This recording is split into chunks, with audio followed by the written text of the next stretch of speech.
ఇటీవల కాలంలో యువతకు ప్రాధాన్యత ఇస్తూ వైసీపీ ప్రభుత్వం అదేవిధంగా వైఎస్ జగన్మోహన్ రెడ్డి అయితే ప్రకాశం జిల్లాలో కొన్ని మార్పులు చేర్పులు జరిగింది. రానున్న 2024 ఎన్నికలను దృష్టిలో పెట్టుకొని కూడా కొత్త అభ్యర్థుల పేర్లు అయితే తెర మీద తీసుకొచ్చింది.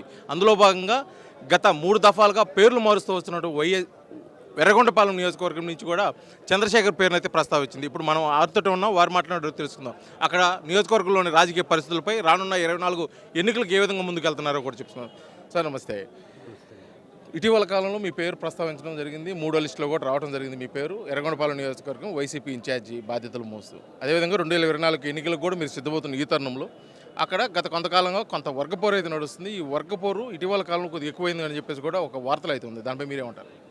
ఖచ్చితంగా అది ఈ పచ్చపత్రికల్లో వచ్చేటటువంటి పిచ్చిరాతలు, పచ్చ మీడియాలో వచ్చేటటువంటి అబద్ధపు ప్రచారాలే తప్ప దానిలో ఎలాంటి నిజం లేదు. ఎందుకంటే మేము ఎర్రగొండపాలెనికి వాసన్న గారు ఆశీర్వాదంతో, అలాగే జగనన్న గారి వారు ఇచ్చినటువంటి కట్ చేయండి.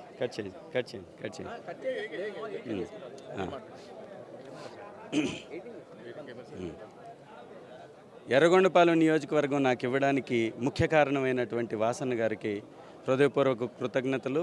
వారు నాకు ఇప్పించినటువంటి ఈ అవకాశాన్ని సద్వినియోగం చేసుకుంటూ ఎక్కడా కూడా గ్రూపులకు తావివ్వకుండా, ఎక్కడా కూడా వ్యక్తి పూజలకి అవకాశం లేకుండా అక్కడ ఉన్నటువంటి ప్రతి ఒక్కరిని కలుపుకొని ముందుకు వెళ్తున్నాం. మీరు కానీ గమనించినట్లయితే ఎర్రగొండపాలెం రీసెంట్గా నేను ఎంటర్ అయిన తర్వాత ఒక 5 ప్రోగ్రామ్స్ చేశాం.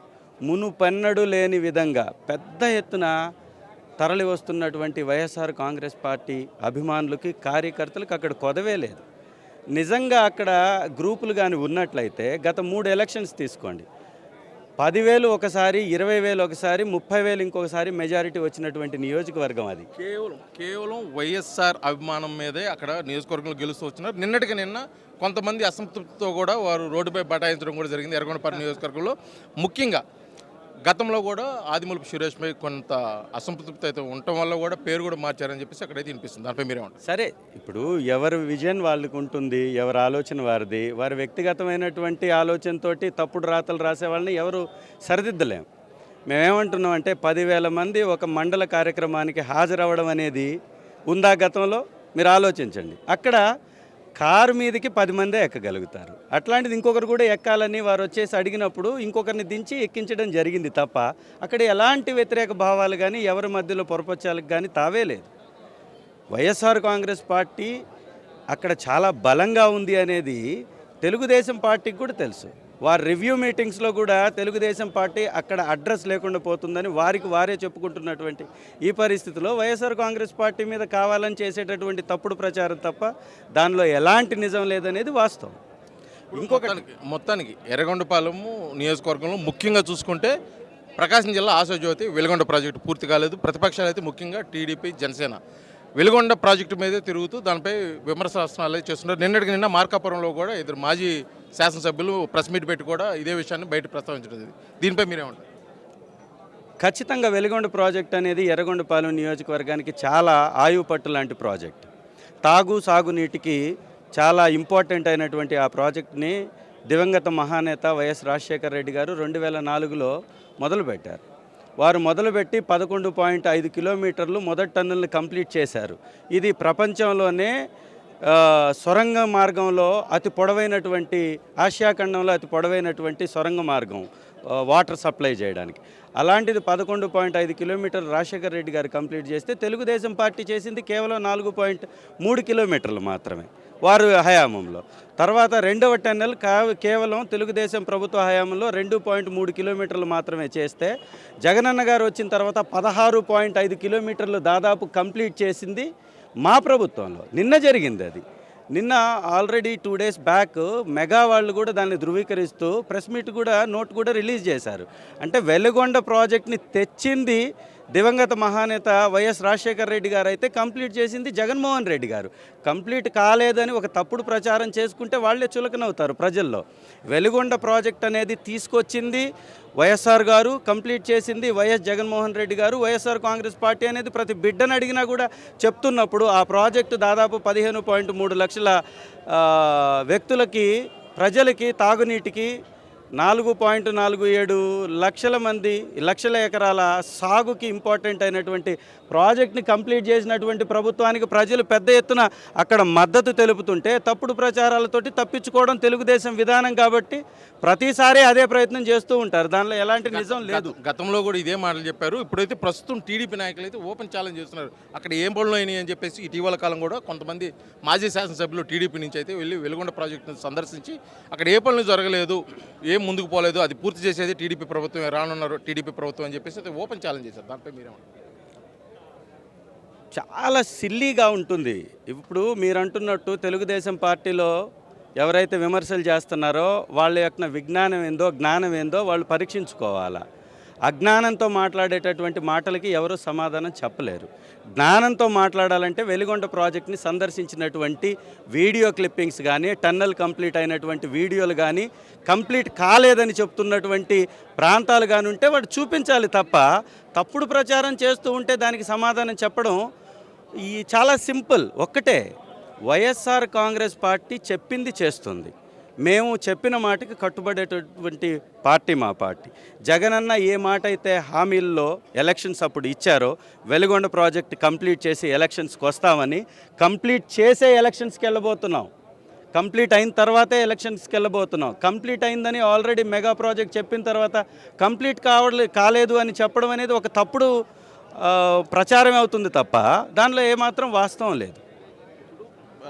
గతంలో వైఎస్ జగన్మోహన్ రెడ్డి అనేక హామీలు ఇచ్చాడు. అందులో కొన్ని నెరవేర్చారు, కొన్ని అయితే ఇప్పటికీ అలాగే. అందులో ముఖ్యంగా చూసుకుంటే లిక్కర్ని అయితే పూర్తిగా మాఫీ చేస్తాను, ఇది ఇప్పటి వరకు అయితే రాలేదు. రానున్న 2024 ఎన్నికల్లో ముఖ్యంగా ప్రత్యేకించి ఏ ఎజెండాతోటి వైసీపీ ప్రభుత్వం ముందుకెళ్ళిపోయింది అంటే అది ఒకటి నెరవేరిన హామీ అయితే అలాగే ఉండిపోయింది.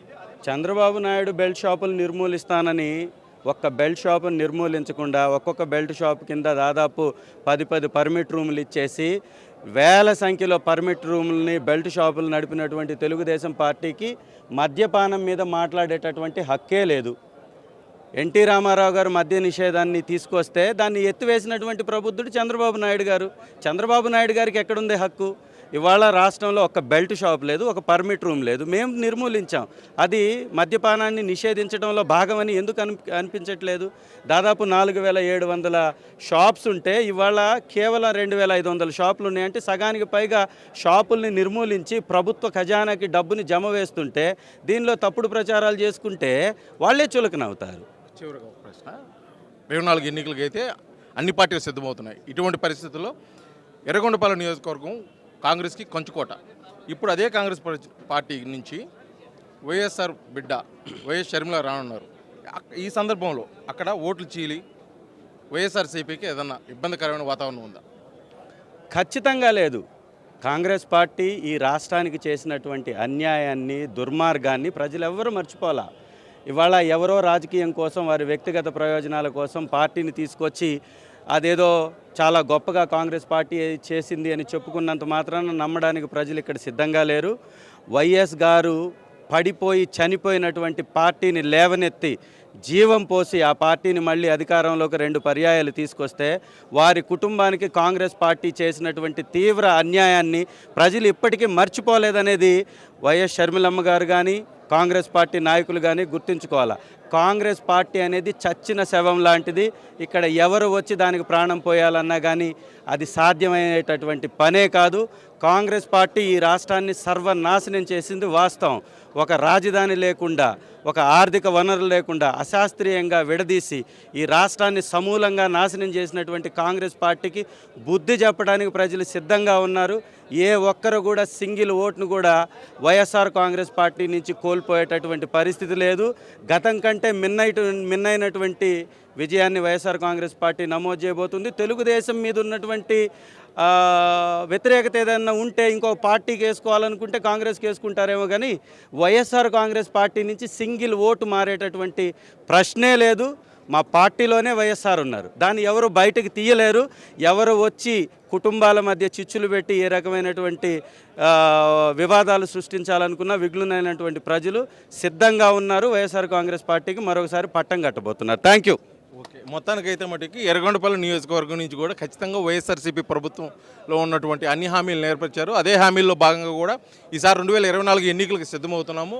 ఇందులో భాగంగా కూడా ప్రత్యేకించి ఎర్రగొండపాలెం నియోజకవర్గంలో మరోసారి వైఎస్ఆర్సీపీ విజయడంకా మోగిస్తుంది. ఇందులో అయితే ఎటువంటి అనుమానాలు లేవు. ప్రతిపక్షాలు చేస్తున్నటువంటి ఆరోపణలు కేవలం అర్ధరహితమైనవి. కేవలం వైఎస్ఆర్ జెండాను చూసి మట్టికి ప్రజలైతే ఓటు ఇస్తారని చెప్పేసి కూడా చంద్రశేఖర్ తెలియజేస్తున్నాడు. వీడియో జర్నలిస్ట్ లక్ష్మణ్తో శ్రీనివాస్, RTV, ఒంగోలు, ప్రకాశం జిల్లా.